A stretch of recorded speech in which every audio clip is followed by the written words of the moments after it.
Hello, everybody, and welcome to another edition of Tenacious J Getting Real in Real Estate. So today's guest is our first repeat offender, just kidding, first repeat guest on Tenacious J. And if you spend any time in Northeast Ohio real estate, you've probably heard of her name, seen their signs, watched her videos, or met one of her amazing agents. She is the one and only Shoshana Socher, head honcho of the Socher team. How are you? Hello, Janelle. Good morning and happy end of summer. Is it back to school? That's how I mark a happiness. Back to school. Anyways, so Shoshana, a lot of if they don't know you, they might think, Shoshana you are a very serious businesswoman. You have an incredible business. You have a huge family, but unless they know you, they do not know that you are extremely, to me, lighthearted, quirky, and insane. So you are a self-proclaimed head honcho, which is infinitely cooler than team leader. So how did that title come about? I was looking at different titles that different business owners have. If you're in tech, you're a founder, which I get it. That's amazing. And indeed, I am a founder of this particular company. If you run a team of people, you're a team leader. I could be that too. But as you said, I like the quirk and I like funny. I love humor. And so I was just like, gosh, what could I be? Really am kind of the head of everything. Well, I'm the head honcho. What's funny is that the name stuck, and a couple of things have happened. I got to tell you. One is that one time a client of mine was in like Marshalls or TJ Maxx, something of that nature. And they found this little desk title thing that says head honcho. And so they bought it for me, which I thought was really cute. And they said, could I stop by your office? I have something. That's amazing. For you. Isn't that funny? And then one other quick thing to tell you is that I have actually had business directly from head honcho because people have seen that and been like, oh my gosh, I want to talk to the head honcho. Who's that?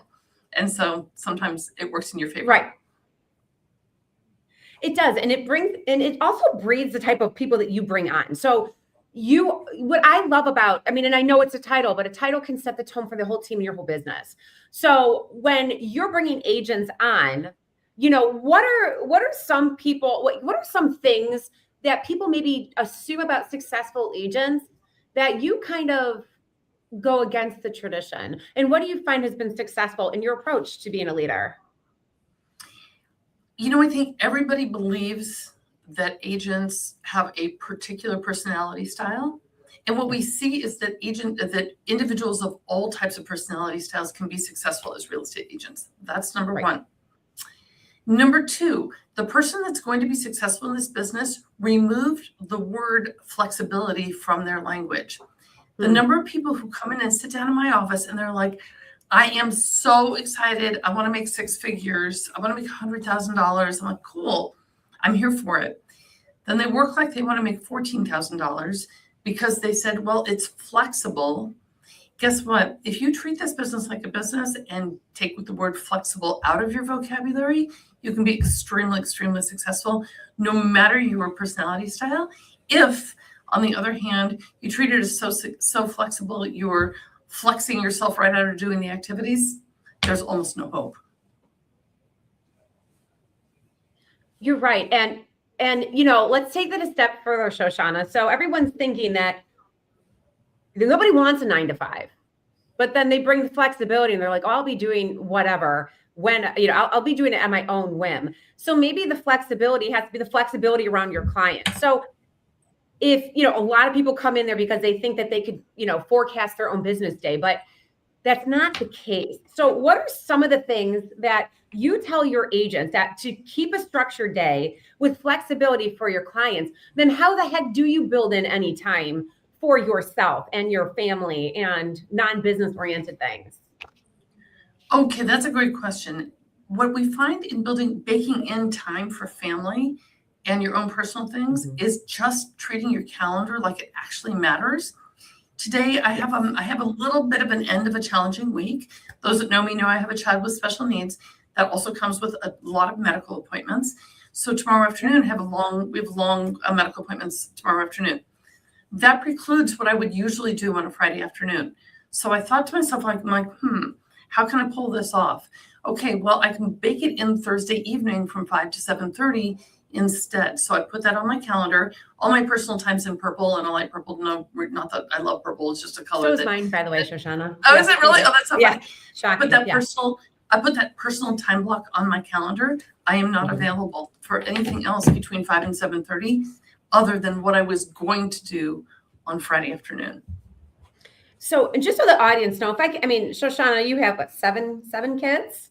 6. 7. Don't mean to disappoint. 7 right here. 7 is your team. 6, sorry. Married, you work out every single day. You have a child with special needs, as I do too. So I know how much time and effort that takes. I hear every single team leader, head honcho, say time block, time block, time block. Why do you think it is so difficult for realtors to prioritize their days?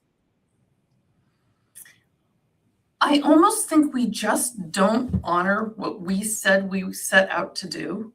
Yeah. So if you said you set out to do X, Y, and Z, but then all of a sudden, like the laundry is calling and the, I don't know, it's a beautiful day out. Wouldn't you want to go for, a walk? And, all these just different things, all these different things are calling.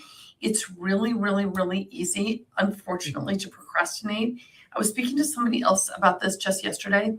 If you speak the word procrastinator into existence, you may not want to speak it into existence in your own life, but you should step out of yourself and observe your behavior. And when you observe your behavior, are you behaving like somebody who is a top performer? And if I could give another example, when I was younger and earlier on my marriage, we had some friends that told me they had a $500 a month household budget, not for like groceries, but like stuff for the house. And I was like, $500. These people are so rich. Every month they could spend $500 on their house. What's going on here? Okay. The first time that I made enough money to have any sort of budget for anything, I had worked so hard. And then I realized, guess what? They work like they do in order to have the income that they have, in order to put the dollars where they want them to be. So if you want your dollars to be designated for whatever it is, X, Y, or Z, that's important to you, you have to build your life around that.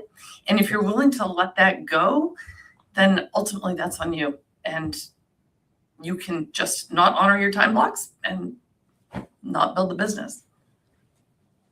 What you said about, time blocking and becoming the person you want to be, like when you look at your day at a bird's eye view, like let's say your pipeline is diminishing. Well, what did you do for the last 3 months? Well, I just played on social media and I went to networking events.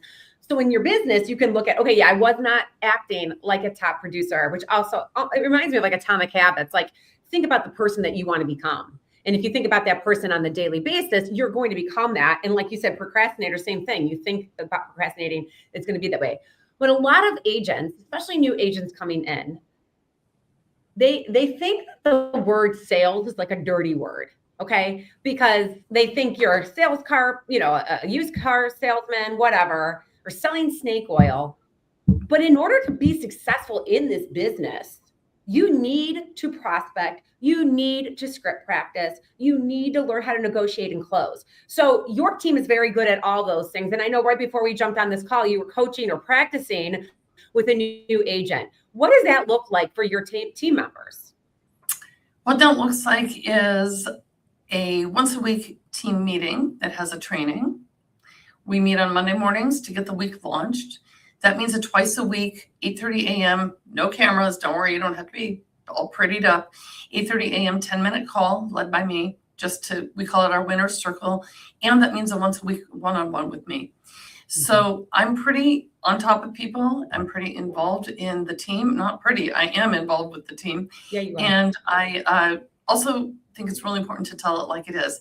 So if somebody said that they committed to setting 2 new appointments this week and they've only set 1 and it's Thursday, I might be saying, hey, you've got today and tomorrow to set 1 more appointment. Unless, of course, you want to work the weekend. That's cool. That's great. I always worked weekends when I first started.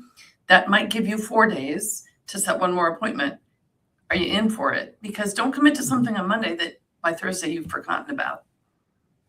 Shoshana, that is amazing. It's accountability. And again, when you hear buzzwords, get an accountability partner. But what separates you as being the head honcho from other rainmakers, and in our industry, everybody rainmaker is somebody who generates a business, brings it in, divvies it out to everybody. When people join a team, they think that the responsibility of the head honcho is to just give them leads. They don't have to prospect. They don't have accountability, nothing. What makes the Socher team successful is your I'm trying to think of the word, but like involvement in each team member. So like, are your weekly accountability meetings with your agents, is that like a non-negotiable, or is that something that you set the table with upfront? How does that work? Yeah, great question. So really we have a 10-day onboarding period. Hello week. Hello week. That earns, if you make it through your hello weeks, which everybody should be able to make it through their hello weeks, then that like unlocks a couple of things. That unlocks your ability to schedule, get on my calendar for your standing one-on-one every week. And that unlocks it, basically. That when you come to the trainings and you participate in all of the things, I'll give you my time as long as you're willing to do the activities. And I would say, unless you're if you're completely not into that, we would probably not be a good fit. Which leads me to attrition, because every team, either agents get so successful, they want to, number one, hopefully stay because of loyalty and what you poured into them. Number two, they go on their own. Or number three, they say, okay, this isn't what I thought. Shoshana's holding my feet to the fire, which is a good thing. So how do you manage that as a team leader, as far as like onboarding people, recruiting for your team? How do you find the right agents that mesh with your culture? Right. Great question. I do have a very similar thing that I always say to people, similar to what you just said. I'm going to tweak a little bit. And I say very, very openly to agents, there's 3 pathways here. Either we love each other and we stay in business together forever. Or that's option number 1. No, option number 2, you use my business as a training platform and go out and do this on your own. Or number 3, you exit the industry entirely. Yeah. And what I've seen is that the agents who have left our team have exited the industry entirely, not that they've decided to go build it on their own. I'm here for it if they want to, and the door is always open for questions, but ultimately, most people have exited. Yeah, and it's almost a boot camp, because what you're doing is you're showing them what it takes to succeed. And I find that many agents are afraid to take that leap or belief in themselves. So, I know you are you're an eternal optimist, and that's why I just love you so much.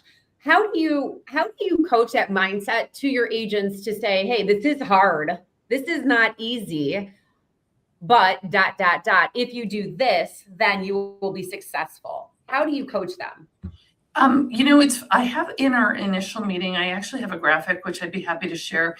If you wanted to make about this amount of money, if you want to make about this amount of money, and if you want to make about this amount of money, I just have it divided into 3. I've noticed something about money over the years, but the graphic really lines it out. And what I've noticed about money is, you'd be surprised, but kind of the $45,000 to $65,000 category of earnings for most people is actually really comfortable. And they'll get in that category. They can put dinner on the table. They can pay their rent. They can, put gas in the car. They're not really truly struggling at 45 to 65. Right. So their comfort is, for a lot of people, is just where it's at. There are those people who want a little more. They want to be able to go on some kind of family vacation, for instance. They want to drive a nicer, newer car. They want to make sure that they're making their house payments without stress. things like that. That category, I would say, let's move up to kind of about $85,000. But we're not in really life-changing money yet. But what I've noticed is that from 6 figures on, which takes the hard work, you can change not just your life, but you can change the life of those people around you. And for those people who that's important, they're going to work like that in order to build to that level. So Shoshana, so many people most people are motivated by money, especially in this industry. There are also motivators like acknowledgement, recognition, material items. Yeah. Do you play those factors into your team? In terms of rewards? Yeah. Like some people, I mean, for me, the more money I make, that's fine. I just love being the best at my job in my head, but or the top leader. So for me, it's atta girl, how do you figure that out being the head honcho? Because everybody's motivated differently. How do you motivate those different types of team members? I won't take your time by going to get these things from my closet, but my storage closet over here I've got pom-poms because sometimes I'm people's biggest cheerleader, and I will literally jump around with pom-poms. Yes, I've seen it. In team colors, of course.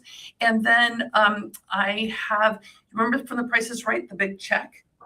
Oh yeah, yes. I've got the big check because there are times where I'm writing somebody a really big check. And so we got to pull out the big check. That's and awesome. I think it's really important on my social media, if I'm sharing what a team agent has done, I am so proud of them. I am so, so, so proud. I want them to know. I just want them to know how proud I am of what they've accomplished. Well, I think that is such that makes you such a humble leader, a proud leader. You pour it into people, you've seen the benefits, and you acknowledge the way they want recognition. In this business, it's very, very important because you get so many more no's than yeses. But let's talk about your social media because you're all over the place. I'm like, when does this woman sleep? Does she have somebody following you with the camera, which I think you do?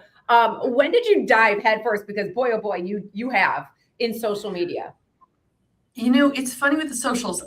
A lot of years ago, like a lot. I have to think of when I joined Facebook. I wasn't actually early on Facebook, but my mother-in-law had Facebook before me. And she said, you have to have Facebook. And I said, why do I have to have Facebook? She said, well, how are you going to know what the family's doing? Like with all the cousins and this and that, because the kids are on Facebook. And I was like, oh, okay, cool. Then I started listening to Tom Ferry's podcast again 100 years ago. And Tom Ferry said, get on there and push the live button. Most people look at that word and think that it's live, but get on there and push live and live with that camera on. And I have had the funniest, like literally, you guys, I've fallen up the stairs while I was filming. I've had the whole thing one time, these little tripods I keep in my car. I've had the whole thing collapse over in the middle of the live, and all kind of crazy stuff happens while you're on live. But the answer is that it turned into a TV show that people really like to watch. And people would stop me, people who, I don't use social media. And those people were like, I can't believe that you were in that house walking through and showing us the kitchen, blah, blah, because they're watching it like it's a TV show. Yeah. So if you treat it like a TV show that people want to watch, it just rolls in on itself and just continues. And it's free, FREE, free. It is free. And you guys just listen to a few things that Shoshana said. Number one, you learned it from Tom Ferry, but you took it and you owned it. Just changing the same word, same letters, different words, and get over yourselves, be human, and people will relate to you and probably want to work with you. If like Shoshana, you fell upstairs, people can relate to that. People can relate to being silly or curious. And so what has been the fruit of your social media labor? Like, what does your ROI look like? Even though it's free, what does your ROI look like when it comes to social media content?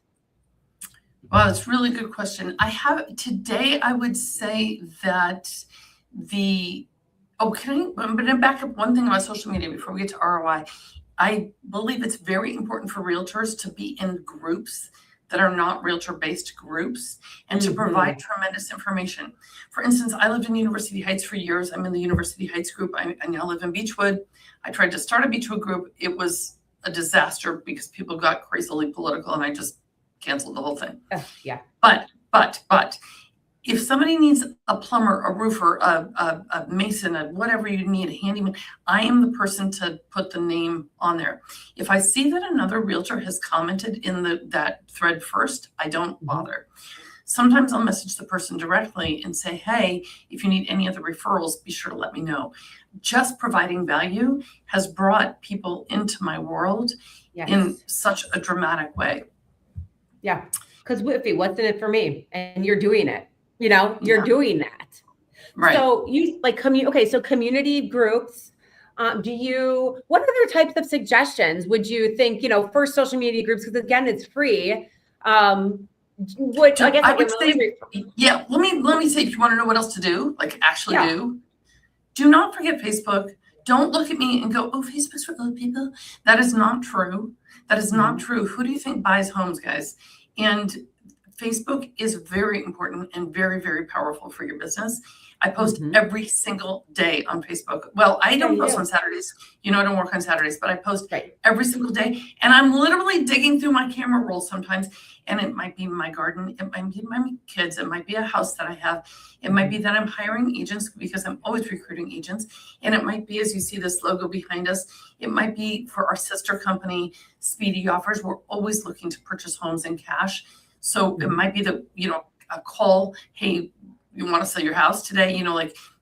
We're looking to purchase homes. There's a lot of different messages, but the reality is I just show up. I just show up every day. Yeah. Yeah. Yeah. I do like what you said about, another agent commenting. And, I think what's very important too, and what's probably helped your success, just seeing you in action, you're very neutral. You're very generous with your time and your knowledge to all realtors. And I think that also helps in the community because it also builds your reputation as somebody that, you could go to. You've always been very, very generous with advice and referrals and references. And we're almost at our half-hour mark, so I don't want to take up too much more of your time. However, I do want to ask about coaching and mentoring of agents. What is the difference between an agent that really truly succeeds or gets stuck, like in Keller Williams at E to P, entrepreneurial to purposeful? What have you seen within that gap of agents that they just know to push it to the next level? Like, what would you say they do differently? I think that an agent I think you can't teach motivation. Agreed. And you actually can't be motivational, even though sometimes you yourself have watched or listened to something. You're like, oh, that kind of motivates me. Right. But you cannot actually coach motivation. Right. So the person that has it in them that they want to do this and be completely selfish for themselves, because it will in the end affect those around them, their partners, their children, their whatever, their charities, all those things. That person can take it to the next level because they did that, almost like that mindset work to get in the good headspace, then to be able to work. Nobody who does any kind of craft or even masonry or roofing or whatever, jewelry making, needlepoint, I don't care what you do, bread baking, none of that, you were not really good at it the first time you did it. Right. You weren't. You got better. And you'll get better at being in real estate if that's what you really, truly want to do. Bingo, bango. I always say it takes at least 3 years. Not even, I've been doing this for 10 years and learned something different in the title space every single day. Right. But it's always that for new realtors, I always say you have to establish yourself, earn the trust, leverage the people around you. That takes an average agent 3 years. And now if you're on a team like yours, that speeds up, and then you add in motivation, that speeds up that curve time. But yeah, I agree with you. You cannot teach motivation like sales coaching, not necessarily. There's sales training, but you can't really necessarily coach somebody to want to make the phone calls and the prospects and everything. And I guess let me say one more thing. One more question before we say goodbye. Sure. What is something that you failed at that ultimately became like your greatest advantage or your greatest superpower? Wow. I think the thing I would say, I'm going to say something that I'm constantly working to refine, which is basically the same. If you open up the 5 disciplines of, five dysfunctions of a team, sorry. If you open up the book, The 5 Dysfunctions of a Team, you can read the whole thing, but what you could do is just Google the graphic image. Yeah. And you'll notice that there's a fear of conflict, there's absence of trust, there's 5 different dysfunctions on a team. But fear of conflict is so huge, and it's really huge in life in a lot of respects. And if you fail, or I've noticed that when I failed at fear of conflict, the results just were not where I wanted them to be. And when I just spoke the real thing, not that I would ever lie, but when I actually spoke what you might consider the truth and really had no fear of conflict, the results were just so much better.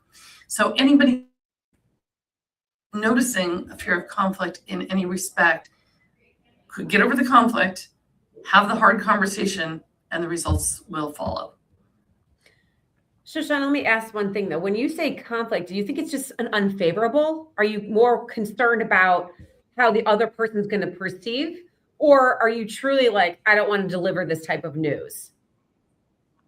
Janelle, your house has the scenario is your house hasn't sold and I'm coming to you for price reduction, okay? Yeah. So, Janelle, I know you were really happy to set that $300,000 price point. What's your perception of how that's going right now? I think my house is worth more. No, just kidding. I know it's not selling. I wish it were worth more too. And this is a very hard conversation to have, but I'm here today to tell you that the market has not responded to your price. And we're going to have to price it more like we discussed in the first initial meeting a couple of weeks ago. Yeah. That's a hard conversation, man. We know they're gonna be angry, they're disappointed, and guess what they think the problem is? They think the problem is me and my marketing. Yep. Well, so then in your listing, here's me, I'm lying. I said we have 2 more minutes, so I'm going to dive deeper on that. In your listing presentation, when people are just fixated on a number, you bring the data, you bring the comps, and you say, okay, fine. Do you coach and do you do this? Like, I'll give you 2 weekends and then we're going to go with my price. How does that initial conversation start? Because by that point where it's not selling, is it really a surprise to them, or it's just something they don't want to recognize that maybe they were wrong? Yeah, nobody likes to admit they're wrong. And I would say that, I don't come at things from a harsh perspective. I'm really straightforward, but I'm also really loving. And so I'm able to say to somebody, this is really not the way we wanted it to go. In my nice voice, this is really not the way we wanted it to go. We wanted to price it and have offers over asking. Unfortunately, that's not how the market's responding. Yeah. So, I have the conversation right there. We can give it a shot. It's not my recommendation. But Janelle, if I had $1, forget $1, $10 for every time somebody said to me, we can always come down, we can never go up. Oh my gosh. Or I'm not going to just give it away. No. Okay. That's not it. Yeah, that's not it. But again, you are coming in with time, experience, and knowledge to say, you know what, you hired me to be your consultant. So this is how we're going to do it. But your approach is soft and reasonable and also backed by data. So I think that's very, very refreshing for many people, even if it's a conversation they don't want to hear. So True.